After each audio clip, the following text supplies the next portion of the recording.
कल थोड़ा बॉलिंग भी कराया तो ये अकड़ गया मेरा। तो अभी हम्म, शरीर इतना साथ दे नहीं रहा है, जो लगा था होगा तुरंत। एक शर्त थी कि अगर एक्टिंग में जाना है तो बेटा सबसे मुश्किल कोर्स दिल्ली यूनिवर्सिटी का ले लो। मैं रटने में बहुत अच्छा था, तो मैं चीजें रट लिया करता था बहुत जल्दी।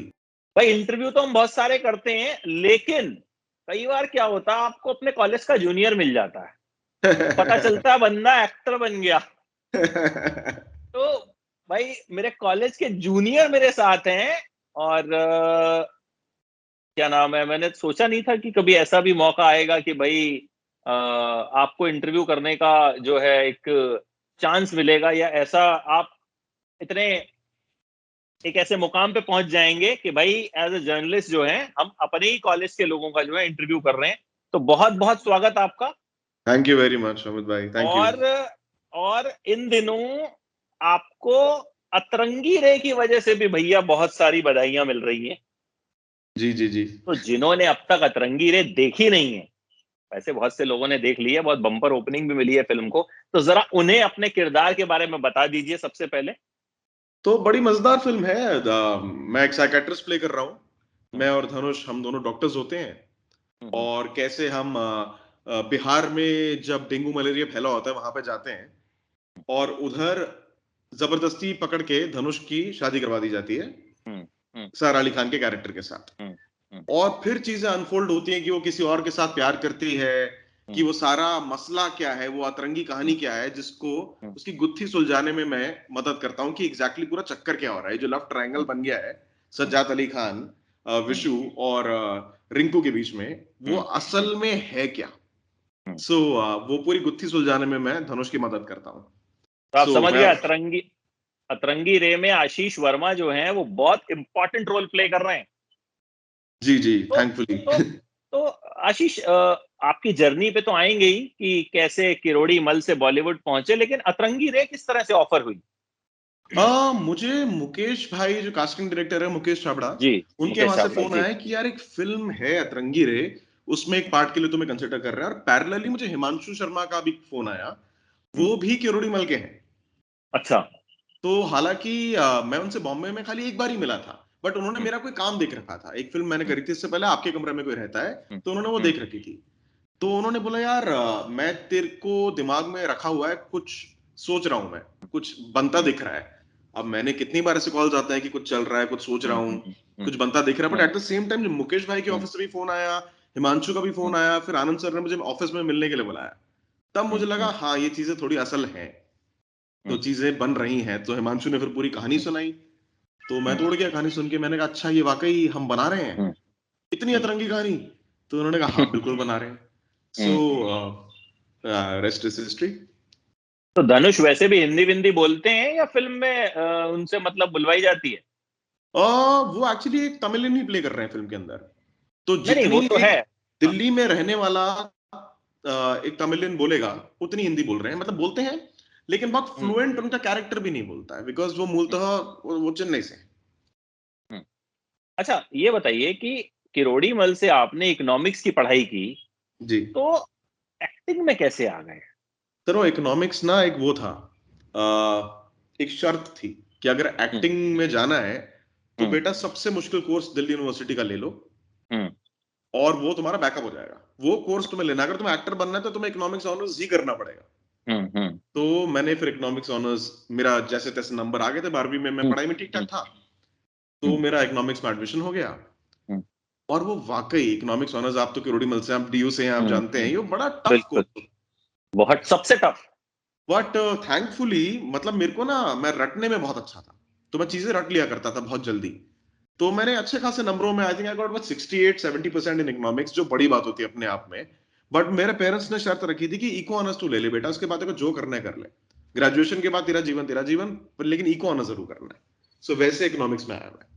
तो मतलब पहले से सोचा था कि एक्टर ही बनूंगा, या किरोड़ी मल जाने के बाद फैसला लिया? देखिए सोचा तो स्कूल में ही, बस बर्थडे में मिमिक्री वगैरह करा करते थे। तो अच्छा। स्कूल में इंटर स्कूल प्लेज वगैरह होते थे, तो सब करते थे, तो नंबर भी कम आते, तो टीचर ग्रेस मार्क्स दे के पास कर देते थे कि बेस्ट एक्टर की ट्रॉफी लाया है या बेस्ट प्ले की ट्रॉफी लाया है।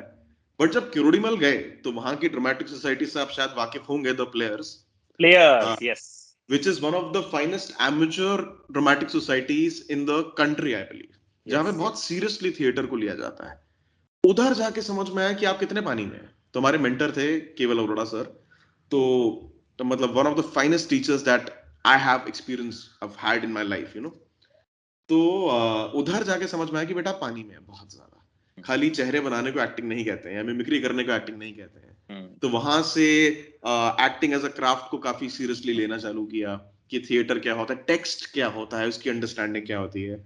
अब चूंकि फिल्मों में आना था, उसके बाद film and television institute of India में एडमिशन मिल गया, सो एफटीआई पुणे चले गए एंड वहां पे in front of the camera अपनी स्किल्स को रिफाइन किया एंड फिर बम्बई।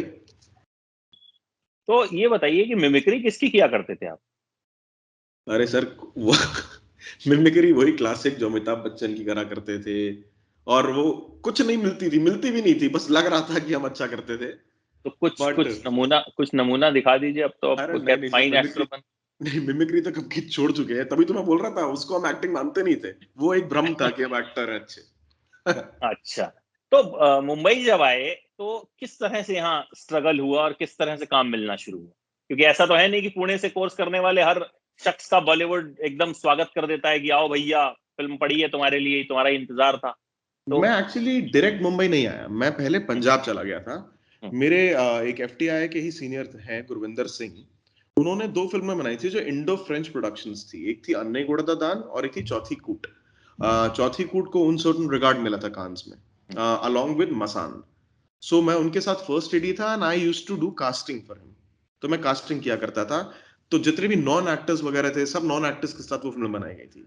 तो उन फिल्मों में मैंने काम किया, थोड़ा सा बैंक बैलेंस बनाया, और उसके बाद मैं बॉम्बे आ गया। और जब मैं बॉम्बे आया, शुरुआत में काम नहीं था, जाहिर सी बात है। फिर मैं सौरभ शुक्ला सर हैं जो एक्टर हैं, जो डायरेक्टर भी हैं, उनके साथ मैं लिखाई करा करता था। तो मैं लिखता भी हूँ, तो मैं सौरभ सर के साथ जुड़ गया। Then I started writing plays with him. वो कुछ फिल्में लिख रहे थे, उसमें उनको असिस्ट किया करता था। फिर धीरे धीरे एड्स का सिलसिला चालू हुआ कि आपको एड्स मिलने लग गए। तो मैंने अराउंड 2-3 साल में अच्छे खासे 30-35 एड्स लकीली करे, और जिससे मेरा काफी अच्छा सस्टेनेंस होता रहता था एड्स के दौरान। फिर उसी एड में एक डीओपी थे, cameraman, director of photography, Shankar Raman, जिनको मैं याद रह गया। और उन्होंने मुझे अगेन मुकेश भाई को बोला कि इसका ऑडिशन करो for a film called Gurgaon. तो वहां से मेरी गुड़गांव में कास्टिंग हुई, बिकॉज शंकर रामन उसको डायरेक्ट कर रहे थे। फिर Bhavesh Joshi super hero I, Vikramaditya Motwane. And फिर धीरे धीरे एक वेब स्पेस भी खुलने लग गया। बतौर बिल्कुल। एक्टर पहले तो खाली टीवी था और एक फिल्म का माध्यम था, वेब स्पेस तो कहीं था ही नहीं। तो वेब स्पेस खुलने लग गया, वहां से अपॉर्चुनिटी जनरेट होने लग गई। और फिर आर्टिकल 15 हुई, टीवीएफ का शो एनमेट्स हुआ, और अतरंगी रे, हसीन दिलरुबा, हेलमेट, विसल ब्लोअर, चीजें होती रही। अच्छा, आप क्या लगता है कि आज के दौर में जो वेब स्पेस है उसने कहीं ना कहीं टेक ओवर कर लिया है फिल्म? वो टेक ओवर तो नहीं बोलूंगा, बट फिलहाल बिकॉज अभी because of the current pandemic वाली सिचुएशन, थिएटर्स इतने प्रॉपरली फंक्शन नहीं हो पा रहे हैं। तो अगर आप कोई भी फिल्म बनाते हैं, वेब शो भी बनाते हैं, कोई भी शो बना रहे हैं, तो आपको ये रिक्वायर ऑडियंस, आप चाहते हैं लोग वो देखें। अब क्योंकि थिएटर ही बंद पड़े हैं, या फिर थिएटर में भी लोगों को जाने का पूरा कॉन्फिडेंस नहीं आ रहा है बिकॉज ऑफ द वायरस, तो आपको तो ऑडियंस चाहिए। अगर वो ऑडियंस आपको वेब स्पेस में भी मिल रही है, तो वेब स्पेस ही सही। Because even Atrangi Re became the most viewed film across all platforms, and we're very बिल्कुल। grateful that it reached so many people. So I won't say web is taking over. ये जरूर हो रहा है कि web एक बहुत अच्छा ऑल्टरनेट हो गया है। बतौर actor it's a very good position and time to be in, because आप कहानी बताने के लिए आपके पास खाली 2 घंटे नहीं है जो एक फिल्म में होते हैं, आपके पास 8 घंटे हैं।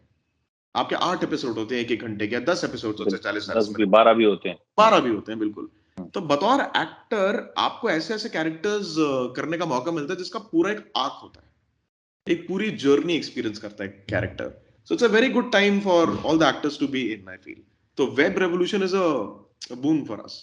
बिल्कुल। तो इन दिनों क्या कुछ चल रहा है? एक वेब अभी तो सीरीज सर आपकी। अभी तो डॉज बॉल खेल रहे हैं, कोविड से बचते बचाते निकल रहे हैं, जो बचता जा रहा है बचता जा रहा है। और फिलहाल मैं शूट कर रहा था, अभी जो थोड़ा हमने ब्रेक लगाया हुआ है, इसका सेकंड शेड्यूल चालू करने वाले हैं। होमी अदाजानिया है, जिन्होंने कॉकटेल बनाई थी, जी जी फाइंडिंग जी। फैनी, बीइंग साइरस, सो उनका एक वेब शो है, अनटाइटल्ड है। तो उसकी शूटिंग चल रही है। और अनपॉज्ड के बारे में भी कुछ बताइए। अनपॉज्ड भी जो है अभी अभी आके गया है Amazon पे। जिन्होंने नहीं हम्म, देखा है अनपॉज नया सफर जरूर देखें। तो उसमें एक कहानी है 3 तिगाड़ा। उसका भी बड़ा इंटरेस्टिंग स्टोरी है कि मेरा बैचमेट है FTI का रुचिर अरुण, वो उसका डायरेक्टर है। हम दोनों ने अपनी सारी फिल्में साथ बनाना चालू किया था। तो एक साथ एक Amazon जैसे इतने बड़े प्लेटफॉर्म पर कोलैबोरेट करने का मौका मिला, so that was very nice. उसका साउंड डिजाइनर भी मेरे बैचमेट है गौतम नायर, उसके एडिटर भी मेरी बैचमेट है श्वेता राय। सो काफी ही करीबी है वो प्रोजेक्ट। और बड़ी ही इंपॉर्टेंट स्टोरीज है of hope, of the silver lining in the grim situation. And काफी ऑडियंस से प्यार मिल रहा है, people are connecting to it. और पांचों कहानी अपने आप में कुछ ना कुछ हर कहानी में है जो एक ऑडियंस जिससे कनेक्ट कर पाए। आपको लगता है कि वेब स्पेस आने के बाद एक कंटेंट का एक ओवरफ्लो भी हो गया है? मतलब इतनी वेब सीरीज, तो वहां एक चैलेंज ये भी रहता है कि भाई you have to be best of the best, तभी लोग देखेंगे। I believe you just need to be true to the story. Like there's no point in competing with what the other person is making. What you need to compete with is कि you tell your story in the best possible way. हर कहानी का एक क्षमता होता है, हर कहानी का एक जो रस होता है ना, आप उसको कितना उभार पा रहे हैं, कितना उसको ला पा रहे हैं, वही आपका काम होना चाहिए। एट द सेम टाइम मैं आपका पॉइंट पूरा समझ रहा हूँ, बिकॉज अब आपके पास एक्सेस टू ग्लोबल कंटेंट इतना ज्यादा हो गया है ना कि आप तुरंत नेटफ्लिक्स पे, Amazon पे, हॉटस्टार पे, आप डिज्नी प्लस हॉटस्टार है, दुनिया जहां की चीजें आप देख सकते हैं। और आप ग्लोबल लेवल पे कंपीट कर रहे हैं से ज्यादा मैं यूज करूंगा, आप ग्लोबल लेवल आप इंस्पायर हो रहे हैं। बिकॉज इतना कंटेंट आप देख सकते हैं, आपको लगता है अरे यार इसने नाक ऐसे पकड़ी, लेकिन नाक ऐसे भी पकड़ी जा सकती है, मैं इसके साथ ऐसे भी कर सकता हूँ, इस कहानी को बताने का मैं अंदाज और अलग कर सकता हूँ। तो बहुत ही अच्छा टाइम है, लोग ऐसी ऐसी कहानी बता रहे हैं। अतरंगी रे भी अपने आप में एक बहुत अतरंगी कहानी है, लोग ऐसी कहानी सुना रहे हैं। सो मतलब we are going beyond the classical Romeo Juliet, लड़का लड़की की कहानी, दो परिवार। अब बिल्कुल इतनी सारी बिल्कुल कहानियां बताने लायक, सो काफी मजेदार टाइम है। बिल्कुल। मैंने अभी देखा थोड़ी देर पहले बधाई 2 का ट्रेलर आया, तो उसकी भी एक अलग ही किस्म की कहानी है। लड़के को लड़कों में इंटरेस्ट है, लड़की को लड़कियों में इंटरेस्ट है, और आपस में उनकी शादी हो जाती है। जी जी जी, वो अब जीवन देखो, इतना इंटरेस्टिंग चीजें आसपास घटती रहती हैं। कुछ फिल्में उनसे इंस्पायर होती है, कुछ जीवन फिल्मों से इंस्पायर होता है। सो काफी ही इंटरेस्टिंग टू वे प्रोसेस होता है। तो आशीष, वैसे नॉर्मली इन दिनों तो क्योंकि कोरोना भी चल रहा है, शूटिंग्स भी रिस्ट्रिक्टेड हैं, तो क्या कुछ टाइम पास के लिए क्या कुछ करते हैं? क्या रूटीन रहता है? OTT कंज्यूम करते हैं, या किस तरह से पूरा वक्त जो है वो कट रहा है? OTT भी कंज्यूम करते हैं, इतना कुछ है, काफी कंटेंट है जो कैच अप करना है। Because last year thankfully was relatively busy, तो इतना कुछ देखने का मौका नहीं लगा। तो अब सारी फिल्में या सारी वेब सीरीज जो छूट गई थी, वो सब देखा जा रहा है, उनको कैचअप किया जा रहा है। खाना बनाने का शौक रखता हूँ, तो खाने के साथ एक्सपेरिमेंट करता हूँ, कुछ नई नई चीजें बनाता हूँ, वो करते हैं। बाकी है, एक पार्क है कॉम्प्लेक्स में, तो थोड़ा कल एक बैट खरीद के लाया गया है, तो बड़े दिनों बाद देखते हैं। कल थोड़ा बॉलिंग भी कराया, तो ये अकड़ गया मेरा। तो अभी शरीर इतना साथ दे नहीं रहा है, जो लगा था होगा तुरंत। तो वही सब हो रहा है। चलिए, तो उम्मीद करते हैं कि आगे भी जो है अतरंगी अतरंगी चीजें होती रहें आपके साथ, और अतरंगी अतरंगी इंटरव्यूज जो हैं हम आपके करते रहें, और बिल्कुल ये जो सफर है एकदम अनपॉज्ड रहे। तब आपकी तो थैंक यू वेरी मच। इतने सारे प्रोजेक्ट्स हैं जो जिनके नाम ही जो है वो बड़े बड़े मजेदार से हैं और बड़े इंटरेस्टिंग से हैं। और बड़ा अच्छा लगा मुझे सबसे पहले तो देख के कि भाई, क्योंकि मैं इंटरव्यूज करता रहता हूं, तो किरोड़ी मल के ही इतने लोग हैं जो इंडस्ट्री में एकदम छाए हुए हैं। जी जी जी जी, तो किरोड़ी मल ऑल द के वेरी काफी लोग बेस्ट हैं सर। जी। बिकॉज हम्म, एक बड़ा इंटरेस्टिंग आर्ट्स की तरफ बहुत ही इंटरेस्टिंग कल्चर एक कॉलेज में इनकलकेट हो गया था।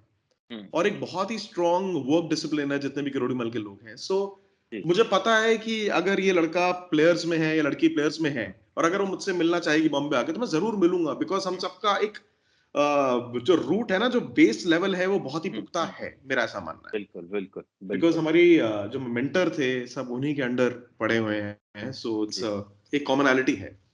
हम्म। चलिए, तो किरोड़ीमल रॉक्स, और आप भी ऐसे ही रॉक करते रहिए।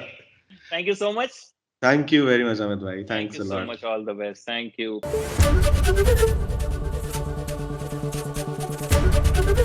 ABP News, आपको रखे आगे।